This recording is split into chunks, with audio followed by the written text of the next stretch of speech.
New sets bring new opportunities, and speculators are taking a chance.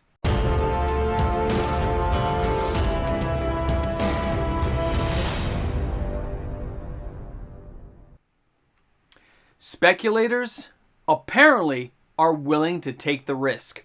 Welcome back, everyone. MTG Moxman here. Thanks again for hanging out with me on the channel today. A big shout out and thank you to the supporters of the channel, all those fantastic patrons and YouTube membership members, as well as the new subscribers hitting that button each and every day. The loyal viewers who watch this content, thanks again, everyone. It's interesting to watch new sets come out because new sets can bring new possibilities. I joke about that all the time, but it's true. And sometimes speculators can see inside, they can witness it the second it comes up, and they are hunting. They're going on TCG Player. Maybe they're using my affiliate link and they're just buying up cards because they see those combinations. They see those new possibilities. We're going to go over some cards today. I'm going to share with you some of the observations I've made and why some of these cards are cards you should be watching if they're cards you don't own or cards you want to own, or maybe it's a deck construction idea. This is where you want to hit these cards. Let's get to this party. Let's see what we're talking about today. And here we go. So the first card that is going to start off today's conversation is the Herald of Hoofbeats. This is March the Machine Commander. Now this card is a creature, human knight. It is 1 blue, 3 generic for a 3/3. But it also has the ability of Horsemanship. This creature can't be blocked except by creatures with Horsemanship. Other knights you control have Horsemanship. The only other set in Magic's history that has had Horsemanship is Portal 3 Kingdoms. And now they've brought it back for March the Machines in this one card.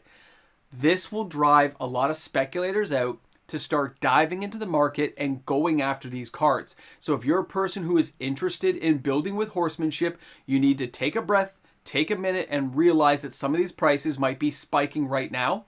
And if you looked on TCG Player, yes, a lot of these cards are already selling in large quantities. I've already been taking a look. And if you have to buy and you want to buy right now, yes, some of them are still inexpensive, very cheap, but original ones that haven't been reprinted are still going to command a very high price. You'll need to wait for some of the hype to die down. And if you are shopping for anything, please remember to use my TCG affiliate link. It is found in the description of all my videos. And cards we're talking about are like Lu Sun, the Scholar General. When you look at this card and you see $27, $28, there is the anthology version that came out that's like 30 cents.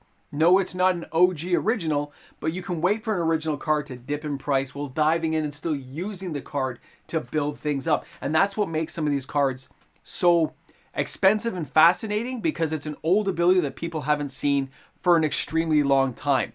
But take all these things with a grain of salt. Because speculators are involved, it'll look like there's a lot of hype on the market. Meanwhile, it's a couple of people buying dozens and dozens of copies, okay? And I know what's happening because I've been through this a few times myself where I've got an interest in something, I look, but everyone else had an interest. And in particular, it seemed like, 80 sales, 90 sales happened in a 3-minute period. That's not the norm. That's one person diving in and buying them all at once. So keep that stuff in mind. Now let's check out our next card. Our next card is Sir Gwyn, Hero of Ashdale. This is Throne of Eldraine, but it is a legendary creature, human knight. And remember, that means he would have Horsemanship if you can connect him with the Hoofbeats.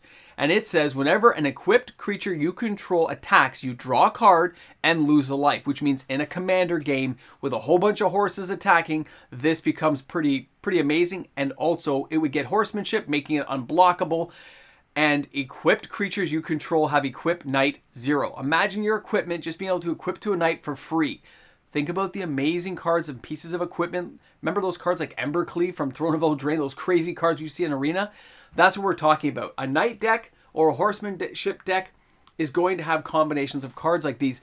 But the good news is cards like this are super cheap. They are very affordable. Not going to cost you an arm and a leg to get this card into your deck if it's a card you decide to build with. But this card itself had like 180 sales today. By the time you're watching this, it'd probably be over 200. I mean, you can take a look yourself on TCG Player, eBay, your local stores. We've noticed a major uptick. This thing may even make the Hot 10 this weekend just because the sheer volumes of sales and the fact it's such an affordable card, and it's one of the bigger knights that's available. I mean, I remember White Knight and Black Knight, But look at the size of this guy. He's a 5/5. He's got Vigilance, he's got Menace. And of course, whenever he hits, and with Horsemanship, he couldn't be blocked, then you see combinations that players will be able to construct with. Now we're switching over to a land. Indatha Triome, and in this case, all Triomes from New Capenna and from Ikoria are meant in this little segment.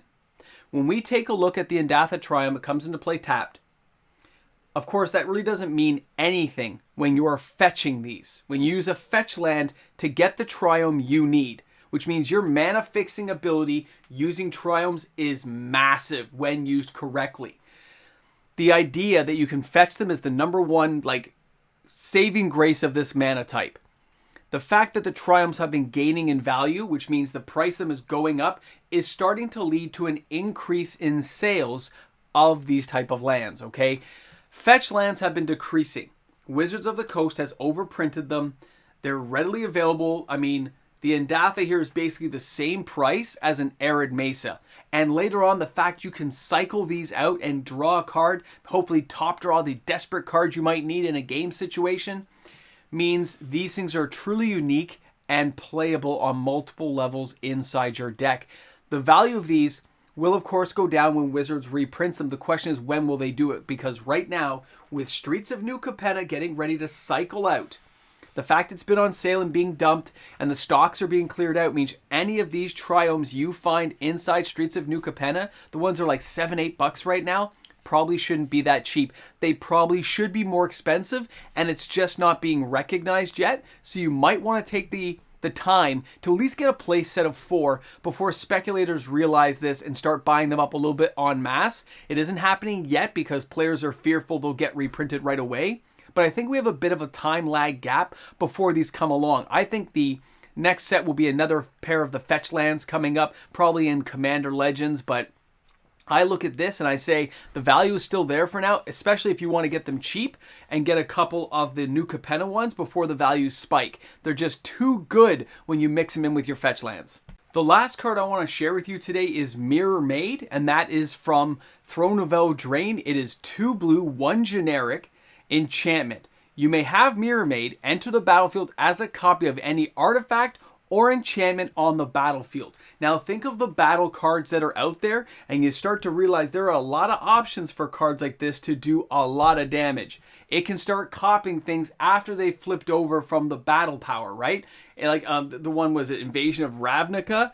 Right? Invasion of Ravnica, I think it is, right? Where it becomes a guild-packed Paragon artifact construct, that 5/5 thing. I think it says, like, whenever you cast a spell that's 2 colors, look at the top 6 cards of your library. You can reveal a card that's 2 colors. Like, you can get some crazy combinations going with some of these battle cards, and most players won't even see that yet. This card's only a couple of dollars. It's not going to cost an arm and a leg to buy Mirror Maid. It's only $2. It's Commander legal. You can add things like copy artifact in. You can start adding abilities that copy it. But Mirror Maid is just so cheap right now that somebody who's looking to buy copies would be better to buy it now than allow a speculator who notices these kind of abilities or combinations in the future to pick up all the copies, because you don't know when a card like this will be reprinted. It's best to buy it when it's only $2, $3. Get it out of the way, get your play set of 4, and then you don't really have to be concerned about if it ever gets reprinted later on. Investing $10 for 4 copies is a very minuscule amount of money for the playability factor of owning it and never having to worry about that card again. The real problem for a lot of players is you never know when it's going to be reprinted. You're taking a risk and a gamble. But having a card like this at $2 right now, very affordable. Anyone can go ahead and buy it for that price. You can find it on TCG Player. Buy it, buy your local store for $2, $3, and then you own that copy of, say, Mirror Maid or Sir Gwen, whatever card you're after that's a low-end card. But when other cards come along that speculators buy up by the hundreds, because if it spikes to $20 and people want to buy that card, that speculator only has to sell a fraction of the copies they've bought to make back all their money and make profit. So spending $8 now could save you $80 later. That's the interesting thing about buying these cards when they're cheap right now. I'm not saying any of these cards are going to smash it out of the ballpark, but these are cards you should be watching because there's the possibility, no matter how remote, that when a new set comes along, some of these cards will trigger off battle. And the fact this card can now sometimes convert into enchantments means Mirror Maid can connect with those cards. Some of the Phyrexians, thank goodness, when they flip over, they are saga cards, which means they cannot be copied. Okay, because they're considered legendary. Unless, I guess, you had Mirror Box or something out to convert that and join it up to make it work. I guess if you went the extra step further, you could make those pieces of the puzzle connect together to start copying some major saga cards. It's very interesting to see what players go after. But speculators are ahead of you most of the time, steps and steps, because they are just waiting for these deals, these abilities to kind of combine to make these like Super Voltron type combinations, and they'll buy this stuff up. I'll tell you right now, Horsemanship cards are selling off the wall, and I've noticed a really, I don't want to say a major upswing, but it's been steadily climbing to the point where I think some Triumphs may start making it into the Hot 10 as well, and that's interesting to see because you've got New Capenna kind of about to cycle out. Eldraine we're going back to this year, and some people are like, do you think it'll be in the set? And no, I don't think they'll put Triumphs in the set, right? I don't think we're going to see that there. That was an Ikoria. It's not going to be an Eldraine, so I don't expect it there. I don't expect it in Ixalan. Commander Masters, it seems a little bit too soon. Maybe fetch lands for that. So any of these new upcoming sets aren't the ones I think will have any type of Triumph type land in it right now because they're just finishing the cycle with Streets of New Capenna. But the playability of these lands cannot be underestimated. Same as Knights with Horsemanship. Bringing these kind of tribal combinations together are something players need to be aware of in case they're deciding to build with these. So these are the cards I think you should be watching right now. Thanks a lot for tuning into the channel today. I look forward to reading your comments in the comment section. And of course, I'll see you all tomorrow for another video. Have a fantastic day in the world of Magic. All right, guys, welcome back. That's right, this video was sponsored by the patrons of MTG Moxman. They're here each and every day. Thanks again to all my patrons, my YouTube membership members, and of course, the regular viewers. Have a great one. Did you get those TPS reports done yet? Remember Office Space with the red stapler? I don't know, I was just thinking about that when I was having my coffee. A kickback. The Bobs, man. Rudy always makes reference to the Bobs. That's so funny. Anyway, hope you guys are having an awesome day. Thanks for sticking around to the end credits. I got nothing fancy today other than to say Horsemanship. Who knew? About time they brought it back. We need more cards, though.